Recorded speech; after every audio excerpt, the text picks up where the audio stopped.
5 причини защо е по-добре да се разведете, въпреки че имате деца.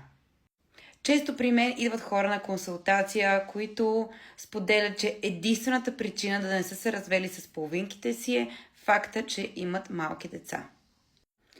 Разводът сам по себе си няма как да бъде нещо добро и нещо, което да носи удовлетворение на душата, при положение, че самият брак е бил сключен, когато вие сте се обичали, когато сте се врекли във вярност един на друг, а към днешна дата историята е съвсем различна.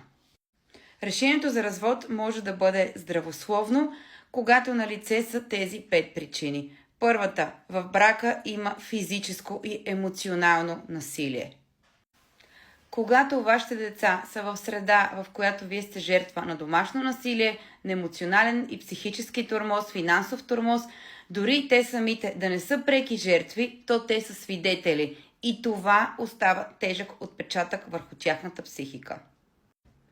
Второто нещо, конфликтите са постоянни и разрушителни. Децата непрекъснато слушат как вие си викате, как вие не се понасяте. За едни деца е много по-важно родителите им да се разбират от това да бъдат заедно и да се карат непрекъснато. Трета причина. Единият партньор тотално отказва да работи върху връзката. Докато единият посещава терапевт, работи по нея, старае се, то другият абсолютно е решил да игнорира това и не желая да направи никаква промяна в себе си.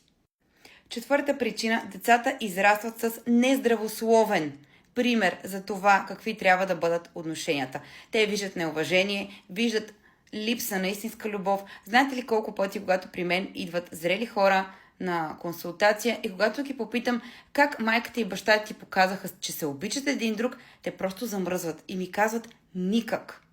Наистина ли искате един ден и вашите деца да ходят на терапия? И 5. След развода вие имате реален шанс да живеете в една по-сигурна и по-спокойна семейна среда. Много често отношенията между двама души стават по-здравословни, след като те се разведат. Защото тогава именно преоткриват себе си в други социални роли. Ако усещаш, че вече си на ръба, ако усещаш, че този брак е нездравословен, но не знаеш как да подходиш в подобна ситуация, то тогава винаги можеш да заповядаш на онлайн консултация при мен. За град София можем да работим и на живо. Очаквам те!